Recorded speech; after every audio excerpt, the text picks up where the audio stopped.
So yesterday it occurred to me that it's been about 20 years since the Columbine massacre, and I'm kind of amazed by that. And this is one story that I've been following very closely since the day it happened, and I've been fascinated with every aspect of it and how it has changed American culture and how it has how it's played into the way the media works, how everything has changed after that, how it was such a watershed moment, how it really changed the way that students live, and it created this new sense of paranoia.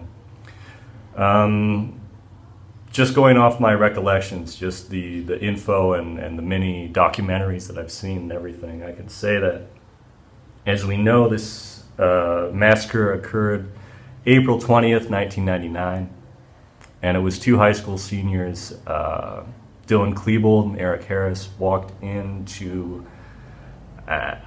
their high school shortly after 11 a.m. when the cafeteria was full of students, and they started shooting.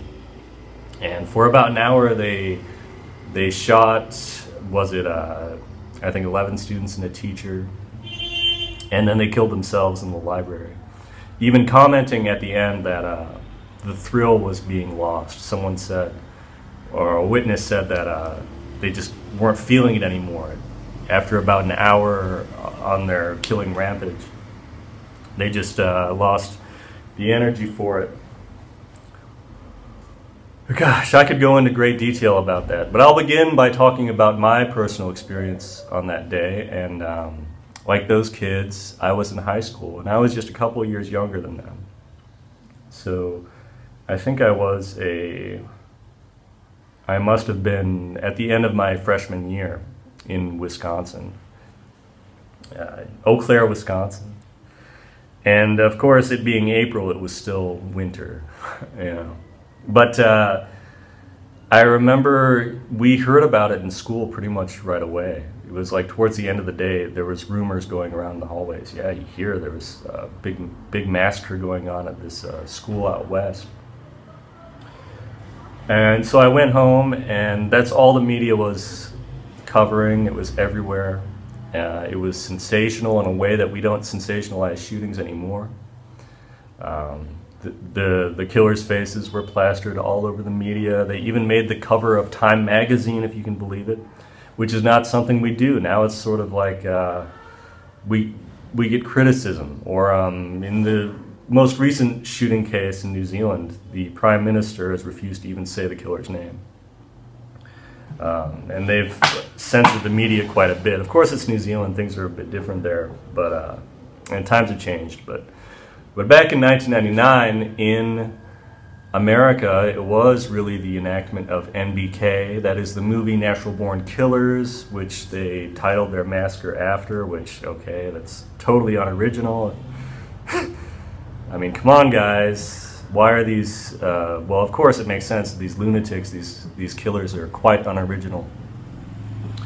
But that's another ironic level to it when you think of how Natural Born Killers is a movie that lampoons and parodies how we idolize killers. But Eric and Dylan, having their young brains unable to interpret what they were seeing, saw it as promoting it or being positive. And in fact, I remember I watched Natural Born Killers when I was about that age. I think even before the massacre happened, because a band that my brother liked was on the soundtrack, and so we watched it. And I was just so scared, so completely wound up by that movie. I could tell that it was satire. I could tell that it was that. And I had seen lots of violent stuff. Of course, I grew up in the 80s and 90s, and we had Commando and RoboCop. You know, lots of just fake murder all the time, slasher films and all that. But Natural Born Killers really shocked me. And it was responsible for more than just the Columbine massacre. Responsible for. I'm saying that facetiously. It was also blamed for other crimes, including one involved where a couple was using LSD and they watched the movie and it messed them up or something. Anyway, where was I going with all that? Yes, the media coverage. Like in Natural Born Killers, they show Mickey and Mallory on the faces of magazines and how they're treated like celebrities. And that's really what happened to Dylan and Eric afterwards. One thing that people don't realize is that there was a lot of collateral damage. I just watched an interview. There are many interviews with Sue Klebold, the killer's mom. She finally spoke up a few years ago, so that's quite interesting if you want to type in her name and look that up. But one fatality that resulted from that, which doesn't always get reported, or which I had never even heard about until just yesterday when I looked up Sue again, is that the hospitals were crammed with victims, of course, and so one young girl who was supposed to have a very serious spine operation, she wasn't given the treatment she needed in time, and so she died as a result because all of the resources were being used, like the triage system, to take care of the victims. Some of us have heard of the victims being of people being shot at a local Subway sandwich place nearby where it happened. And in addition to all of the outright death, of course, there were the injuries and the financial trauma and everything else that came. But of course, there was the blood-sucking media that made a lot of money off of it. And I'm sure people are still making money reporting on these things because they are fascinating in a sick way. But that said, they become less and less interesting over time with all these mass shootings and murders. I remember there was that great Onion headline about the Aurora shooter, which also took place in Colorado. This was actually when I was overseas, in Taiwan. But anyway, the Onion article, they said that his trial was delayed because they couldn't figure out which shooter he was. You have to laugh. 20 years. Comedy equals tragedy plus time, right? I remember going back to that day, April 20th. I remember April 21st even more, because I went to high school.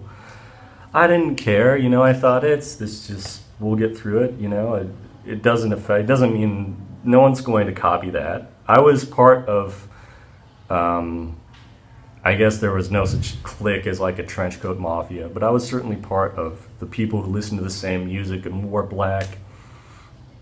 And we're into the same stuff, listen to the same bands as those kids, and I wasn't for a minute frightened of that. I didn't know anyone who was crazy about guns or anything like that. But I remember going to school and it was practically empty. Nobody went. School was open, but nobody went. People were scared that there was going to be a copycat shooting. Everyone flipped out. And it became this whole media thing, and over the years, like, they've just been trickling out more and more information, and you know, soon the public was able to read their diaries and to figure out all these misconceptions that we had from the beginning. It's sort of like at the very beginning they were pointing out rock music, or they were pointing out goth culture and all these other things. Like, it became this whole satanic panic all over again. And it was sort of like the last big hurrah of that, because from that point, I think in the new millennium, we've slowly turned our attention towards mental health issues. And, you know, the debate about gun control rages on, but we've also changed our media approach to killers, and we are not enshrining them as much. And in part because it's become all too common. Of course, the New Zealand shooter, and to an extent with Cho Sung-wi in 2007. But talking about most recently about the New Zealand shooter, he gave his video to the public right away. He skipped the whole news source anyway. Even Cho sent his video and everything, sent his manifesto, all that, to NBC, I think it was, or to all the major news outlets. But that bastard in New Zealand skipped all of that. So I'm beginning to think, and as well as it was last summer in Russia, I think it was, a kid went on a Columbine-style rampage at his community college, and he just directly filmed everything. And so good on the media for not putting the spotlight on these people, but also remember that there are other ways to get it out now. And I have a terrifying feeling that here 20 years later, we are going to continue seeing these massacres, and it's going to be even more graphic, it's going to be more direct. And so censorship never works, and it never will, in my opinion. And so we need to really focus on just making sure that people are healthy, just taking care of kids. I don't know. It was hard enough for me in the 90s. I can't imagine what kids have to deal with today. And I don't know if school does feel safer or what. I'd be interested. I don't know anybody. I don't know any Americans who are teenagers. Being a 35-year-old man without relatives that age and you know, living overseas, like that's really the last group of people that I would interact with. But I am curious what they would have to say about what life is in high schools out there today. I wonder what it's changed, or how it's changed. And anyway, it being 20 years, I just encourage anyone who is interested, don't even be ashamed about it. I'm not even ashamed about it. It's like, I'm curious about true crime. I think it's the most amazing thing that we can study. It isn't, I don't know, people who have interests in killers and manifestos and all that, like, it's not about worship, it's about trying to understand. It's also about finding humanity within ourselves, trying to see light in all of the darkness. Anyway, rest in peace everyone in Columbine, and it's legendary now. They'll be making movies about this 100 years from now.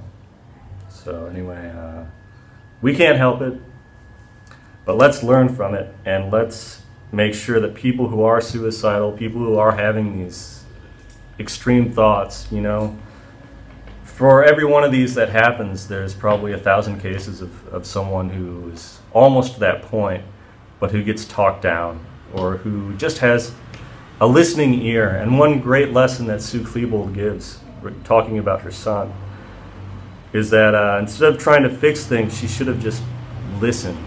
She should have just accepted his feelings and let him express himself without judgment, without trying to give him advice, without telling him what to do. And that's the most important thing you can do with someone who's grieving, with someone who's going through a hard time. Just listen and don't judge. And I guess we have warning flags now, but shootings will continue to happen. That's just a way of life. Dark stuff. Thanks for being here. Over and out.